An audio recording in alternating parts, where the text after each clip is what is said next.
lui, il n'a rien du tout. Donc c'est vrai que le ciment, combler dans l'espace, quelle est sa place dans ce fondamentaire en fait? C'est une vraie question. C'est-à-dire qu'on a l'impression qu'on le met pour combler l'espace pour éviter qu'il y ait un hématome, mais finalement, c'est pas l'indication c'est pas la place d'un ciment aux antibiotiques à être dans ce type d'espace. Autant en tant que spaceur pour combler un espace en attendant de remettre un implant, autant sur un feuillet d'ostomie, ça n'évite pas la fracture. Ça comble l'espace éventuellement, mais il faut réopérer éventuellement le patient. Et pour prévenir la fracture, le patient peut avoir une ostéosynthèse préventive ou une fixateur externe. C'est vrai que dans ces cas-là, on aura envie de mettre un substitut osseux ou une greffe, mais bon, c'est compliqué après aussi de mettre ça en place pour combler justement cet espace mort. D'où l'importance de faire l'étude. On revient à ce que tu disais. Il est dans le bon bras. Dans le bon bras, c'est privilégié, mais on est quoi. Merci. Il y a une autre question. Une question. Et juste, donc c'est un dispositif qui coûte 2 000 € qui n'est pas remboursé. Bien évidemment, il est donné à titre gratuit dans l'essai, mais l'enjeu, si on arrive à faire l'essai et qu'on démontre un ratio coût-utilité en faveur de ce dispositif, qu'à terme, il pourrait être remboursé, ça pourrait être un standard of care d'utiliser ce type de dispositif si toutefois ça apporte quelque chose. Moi, j'ai une question sur les ostomies chroniques. Effectivement, est-ce qu'on sait combien d'ostomies chroniques il y a par an en France? Et quand vous parlez de l'infection dans l'enfance, ça m'intéresse particulièrement. C'est quand même, nous, dans notre expérience en pédiatrie, les ostomies chroniques, c'est vraiment des enfants qui viennent essentiellement des pays où l'infection cardiaque n'a pas été traitée. On n'a pas d'ostomie chronique dans les suites d'une infection articulaire traitée correctement. Et c'est aussi la problématique des patients drépanocytaires, également souvent non traités. Donc, est-ce qu'on a des données sur finalement les ostomies chroniques en France? Finalement, vous parlez d'infection dans l'enfance, traumatisme, est-ce qu'on a des chiffres? Des chiffres chez l'adulte ou chez l'enfant? Pardon? Chez l'enfant.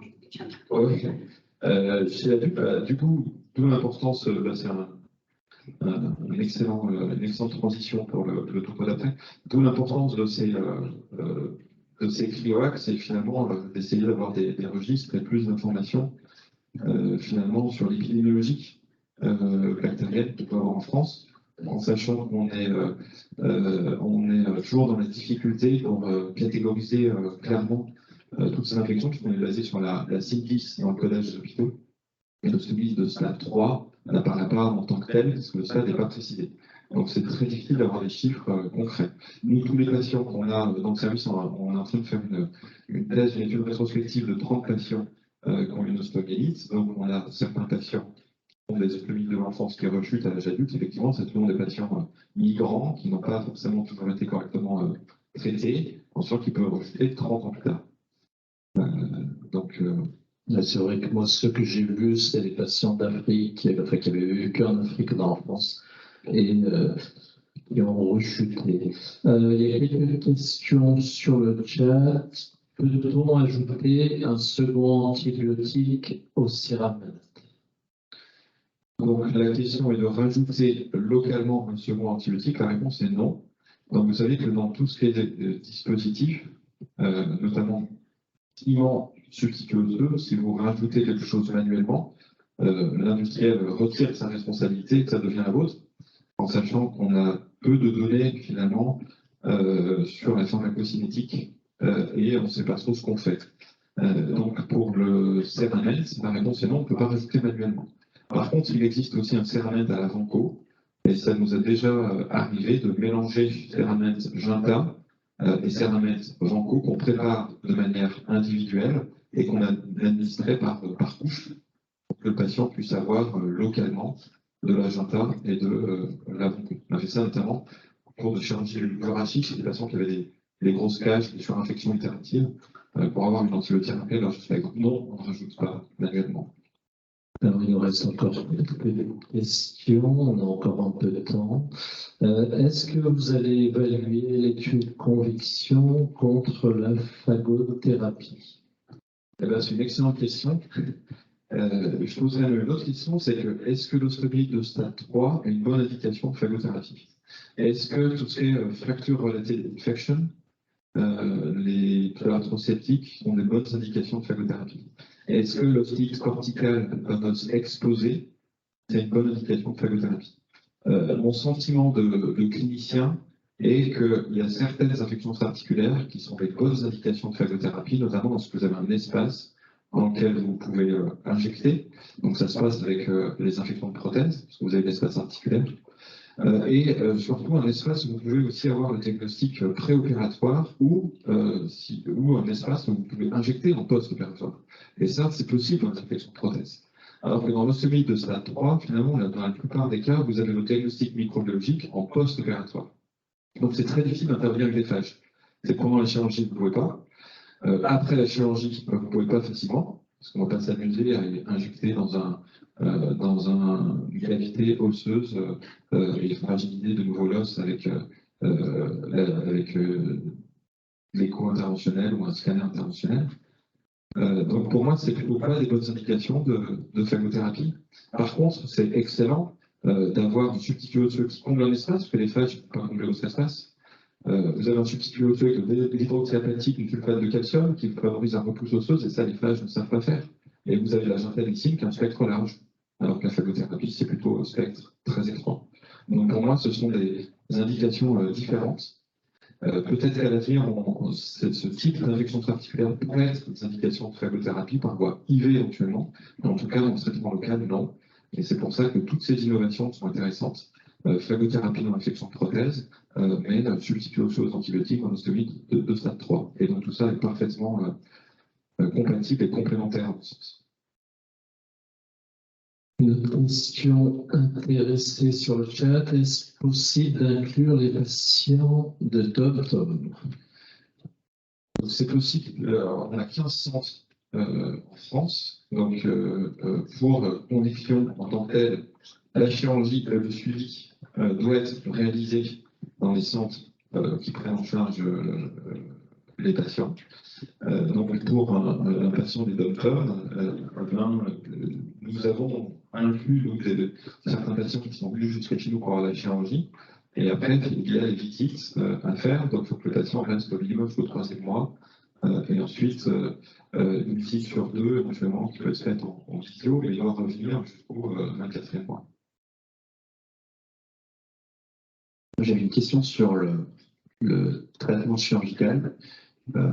En gros, dans les ostéomies chroniques, il y a une coque qui est en fait l'équivalent de celle d'une infection des parties molles, sauf que cette fois-ci, la coque, elle est en os. En fait, c'est une sorte de corticalisation de la coque de l'abcès. Est-ce que vous avez des critères pour évaluer si chirurgicalement il y a la corticectomie, je ne sais pas comment ça s'appellerait, l'ablation en fait, de toute la coque, elle est faite? Parce que c'est un peu ça qui conditionne un petit peu le succès, pour moi chirurgicalement, c'est que du coup, des fois, on n'ose pas aller jusqu'au bord de la coque, parce qu'au bord de la coque, c'est les parties molles, en fait, c'est plus de l'os. Donc, c'est un élément important, c'est il y a la chirurgie globale et il y a la même chose aussi pour les lambeaux. Est-ce que le patient a une indication de lambeau ou pas? Et si un lambeau, est-ce que c'est un lambeau pertinent? Donc pour ça, en fait, on a un comité de validation des inclusions. Martin McNeely, qui a son expérience à Oxford, fait partie du comité. Donc chaque fois qu'un patient est inclus, on demande à ce que l'investigateur génère un PowerPoint avec l'histoire du patient, le scan, les radios, photos des tissus mous, tous tests si jamais il y a une fistule, et une proposition thérapeutique. Et en fait, on revoit tout ça avec le comité de validation et il y a un échange potentiel avec le chirurgien pour bien scaler quel est le standard of care finalement chez ce patient, tant sur la chirurgie ortho que l'indication possiblement de stabilisation préventive. Donc ça devait être un échange, hein, que de l'embout. Est-ce qu'il y a oui ou non l'indication de l'embout? Est-ce qu'on fait le bon embout? Parce que finalement, si on fait aussi le mauvais embout, ou alors que le patient a une indication de l'embout et qu'on n'en fait pas, ça influence aussi le résultat. Donc on a ce comité qui est là pour essayer de partager pour savoir ce qui est le plus adapté pour le patient. Et finalement, on espère que ce type de problématique puisse être randomisé dans les 2 mois. Et du coup, en post-op, dans l'évaluation de vos échecs ou de vos succès, il y a du coup une évaluation qui est faite sur le plan radiologique, qui est du coup Donc une évaluation systématique de toutes les radios à un an, comparative à la radio préop, et une évaluation de tous les événements, fractures, récidives infectieux, ou catégorisés de ces événements.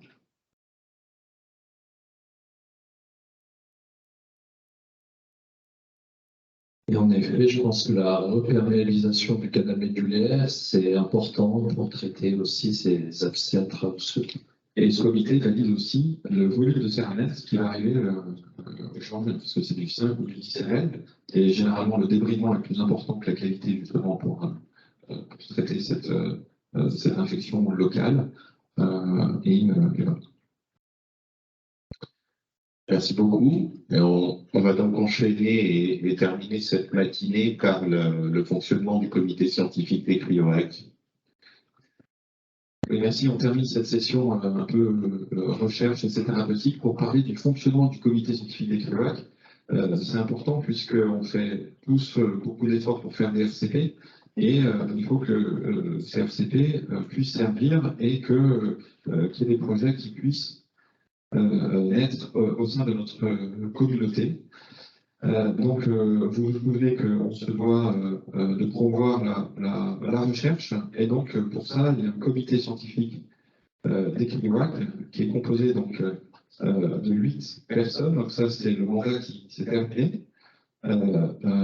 J'étais très heureux d'être le président de ce comité scientifique qui était composé donc de 3 infectiologues, de 3 orthopédistes et de 2 microbiologistes. L'idée est d'interagir avec un chargé de projet de la DGOS et de centraliser des idées pour la réalisation de projets de recherche à l'échelle nationale, d'avoir une expertise multidisciplinaire sur ces projets pour discuter de la faisabilité, puis surtout pour promouvoir tous ces projets nationaux pour que chacun puisse participer. Il y a aussi un volet pour utiliser le fameux système d'information pour des études de faisabilité. Je vais vous montrer des exemples.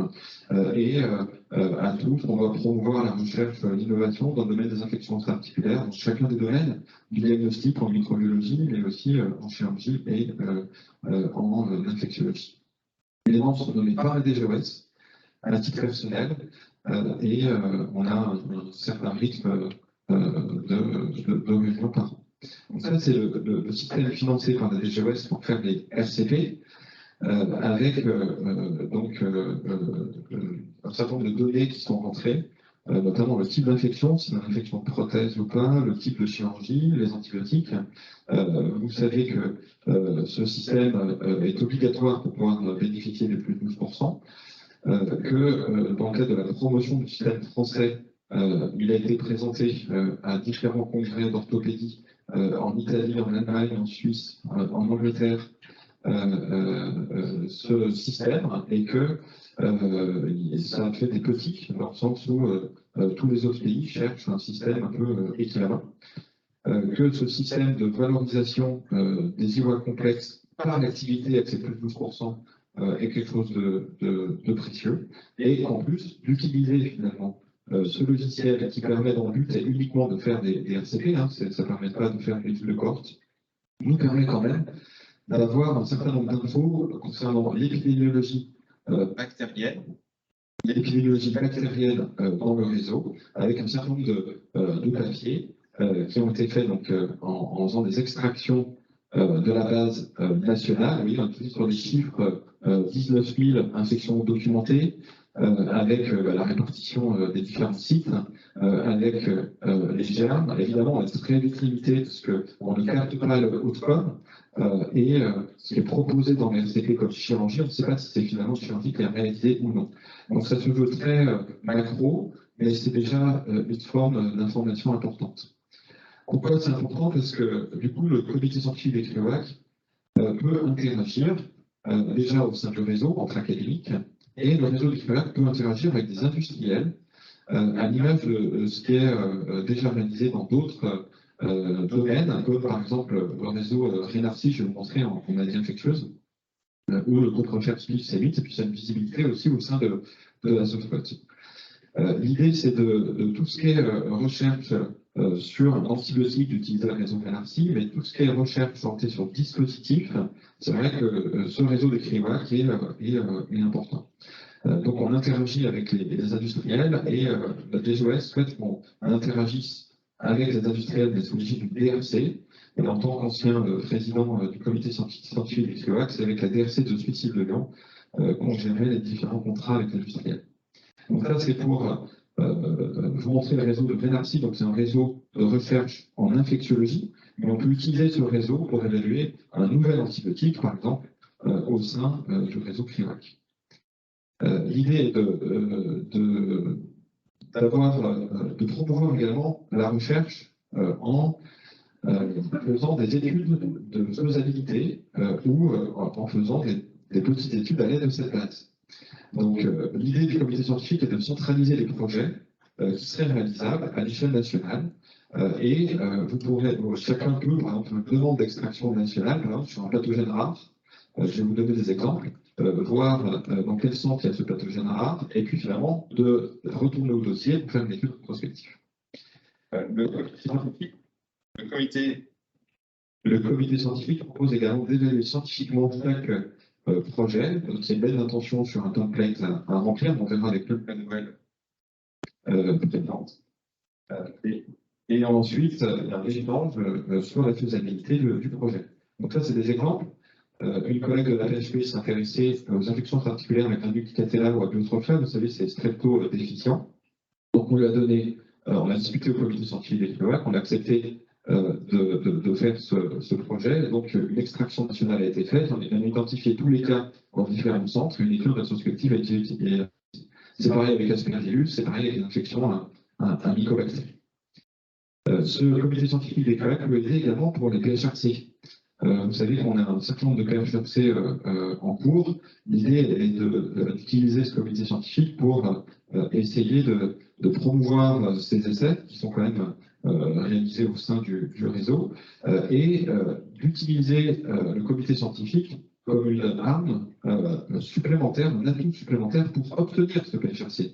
Si par exemple dans votre projet de PHRC, vous soumettez et vous dites que voilà, c'est soutenu par le comité scientifique des CRIWAC, que vous avez fait une étude de faisabilité au sein du comité scientifique des CRIWAC en termes d'extraction nationale pour vérifier la faisabilité de l'essai, c'est un atout parce que dans les PHRC, en fait, si vous appartenez à un réseau, vous avez plus de chances d'être financé. Et donc, pour les PRLE également, on a parlé de conviction. Donc, les PRLE sont vraiment source de financement de ces thérapeutiques importants. Et c'est particulièrement adapté, je trouve, à l'infection particulière, parce qu'on n'a pas que l'objectif infectieux, mais aussi fonctionnel.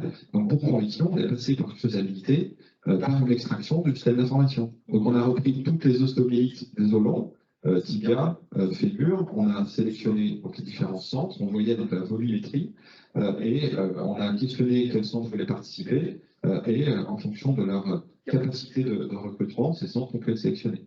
C'est la même chose avec Fagoder 1, l'essai thérapeutique de FARXCS Pharma, actuellement en cours. On a fait une faisabilité par l'extraction du système d'information. On a réalisé une étude rétrospective dans les infections de prothèses. Et donc, ce comité scientifique peut être utile pour réaliser des projets d'études rétrospectives, mais aussi pour évaluer la faisabilité des essais thérapeutiques qu'un industriel pourra avoir, un dispositif notamment, mais aussi évaluer la faisabilité d'un projet de PHRC à l'échelle nationale. Sur le mandat 2023-2018, il a été demandé lors de la soumission des dossiers, donc après la soumission des dossiers, que chaque interrégion, que chaque CRIWAC coordinateur puisse discuter avec les CRIWAC associés pour faire remonter donc, dans chaque interrégion à la DGOS 3 noms, chirurgien orthopédiste, d'un ou une infectiologue, d'un ou une microbiologiste, et la DGOS avec cette liste nomme les membres du comité scientifique. Alors c'est assez complexe parce qu'il faut tenir compte de la répartition des spécialités, des disparités géographiques, des plus anciens, des plus jeunes, et donc c'est assez complexe. Et la présidence est élue par les membres du comité scientifique. Donc, voici le nouveau comité scientifique. avec donc 3 chirurgiens orthopédistes, 3 infectiologues, 2 microbiologistes.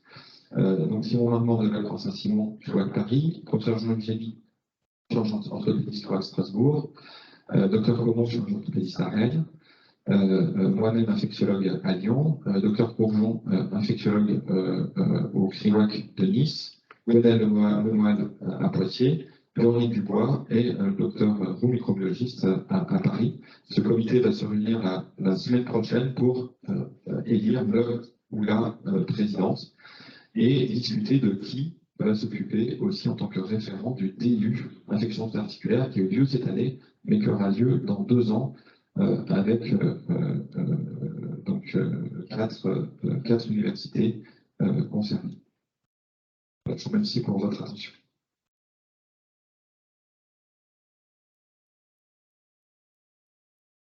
Merci beaucoup. Vous auriez des questions?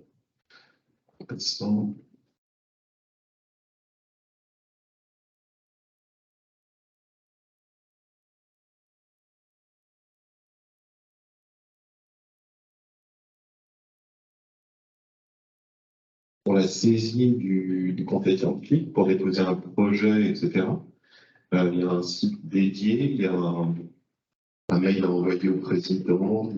Comment ça se passe? Jusqu'à maintenant, c'était un des membres du comité scientifique qui était sollicité. C'est souvent, en fait, dans l'interrégion concernée, qui fait remonter donc, au comité scientifique. On envoie aux demandeurs une fiche, un template à remplir, les objectifs de l'étude, si ça concerne un centre, plusieurs. Alors, chaque centre peut faire ses propres extractions locales, chaque région peut faire ses propres extractions régionales, et le comité scientifique, évidemment, pour les extractions nationales, nécessite l'accord de l'intégralité du comité. Donc, le sujet, le type d'extraction et les objectifs. On en discute en interne pour être sûr qu'il n'y ait pas évidemment de compétition avec un projet qui est déjà en cours. Et ensuite, il y a souvent des ajustements, c'est qu'on fait pas l'extraction comme ça. Et c'est une extraction complexe qui nécessite en général également des nettoyages de base. Donc on a 3 référents sur cette extraction de base qui s'occupe de ça. Et ensuite, on fait un courrier avec les résultats. Donc, les différents centres de recherche d'un pathogène donné, on fait la liste, et en fait, libre à celui qui a demandé de contacter les centres correspondants avec l'identifiant du patient, parce que c'est anonymisé, bien sûr. Moi, c'était ma deuxième question, parce que sur le serveur national pour les fiches de RCP, notamment pour les germes atypiques et pour les antibiotiques non couramment utilisés dans les CIOA, c'est du rajout manuel. Et du coup, est-ce qu'on a une idée de l'exhaustivité du remplissage des cases autres ou commentaires et comment en pratique ils sont retrouvés dans la base nationale, parce que c'est la grosse difficulté, j'imagine. Oui, puis il y a beaucoup de discussions là-dessus. Alors, il y a déjà pas mal de germes qu'on peut sélectionner, il n'y a pas tous les antibiotiques. Je dirais qu'une modification du système a un coût important, parce que du coup, il faut faire modifier par le prestataire, donc on n'a pas souvent fait. Ensuite, il peut y avoir des germes écrits de manière manuelle. Évidemment, c'est une limite importante, parce que si vous n'écrivez pas correctement, on n'a pas de la recherche. Donc il y a des stratégies pour essayer de faire des recherches les plus exhaustives possibles, mais évidemment, ce n'est pas optimal. Et le but du comité scientifique des CRIWAC, c'est aussi d'essayer à terme de capter qu'est-ce qu'elle a attendu pour l'évolution de ces fiches RCP pour pouvoir être modifiées et utilisées, en sachant que plus on modifie de choses et plus il y a de choses à remplir, plus c'est compliqué au quotidien et moins c'est fait. Donc il faut trouver un juste milieu entre ce qui est utile, parce qu'il ne faut pas oublier, c'est que cette base elle est faite pour faire les RCP, elle n'est pas faite pour faire la recherche de la base. Merci. C'est vrai qu'on a vu l'émergence des CRIWAC et bien content de voir que au niveau européen ou international, ça donne envie aux autres pays, parce qu'on est souvent un peu en retard sur les registres Mais en tout cas, au niveau infectieux, c'est vrai que pour avoir vu l'émergence des RCP, des cryoacs, c'est un plus assez exceptionnel, je trouve, pour les patients et leur prise en charge. Nous sommes privilégiés et pionniers sur plusieurs points. Les réseaux des cryoacs datent de 2009. C'est suite à l'écoute en fait des associations de patients et la problématique de patients en errance et le fait que maintenant ça nous paraît évident de travailler ensemble alors qu'à l'époque finalement chirurgien orthopédiste ne travaillait pas avec l'infectiologue et les microbiologistes qui voyaient arriver le prélèvement sans savoir ce que c'était et donc du coup on est beaucoup jalousé par beaucoup de collègues qui n'ont pas en fait la force d'interaction que l'on a dans chacun des cryoacs. Il y a beaucoup de collègues chirurgiens orthopédistes, la forme des centres sont reconnus, où ils n'ont pas d'infectiologue et ils n'ont pas d'interaction avec le microbiologiste, par exemple. Donc, je pense que ça a créé une interaction entre nous, je pense qu'il est essentiel, qu'il n'y a pas ailleurs. Et ensuite, l'autre effort, c'est un effort financier de valorisation, parce que plus 12% sur le séjour chirurgical, 12%, ça peut paraître peu, mais finalement, c'est 12% sur toutes les suites chirurgicales. C'est-à-dire que quand vous faites du 2 temps, vous avez 12% sur l'explantation, vous avez 12% sur la réimportation, et finalement, ça valorise le fait qu'on utilise des antibiotiques plus coûteux chez ces patients, des patients plus lourds, et donc voilà, on ne sait pas si ces 12% couvrent tout, mais en tout cas, c'est déjà une reconnaissance importante. Et ensuite, on a des secrétaires et arts de financer pour que chaque centre puisse aussi réaliser les RCP et aussi réaliser leur propre base de données si besoin. Et c'est ce qu'on a créé nous à Lyon. On a une base de données par ailleurs complémentaire sur nos propres patients qu'on prend en charge avec des données limitées et qu'on peut facilement exploiter. Donc c'est une richesse importante, je pense. Et je pense qu'on a de la chance, effectivement.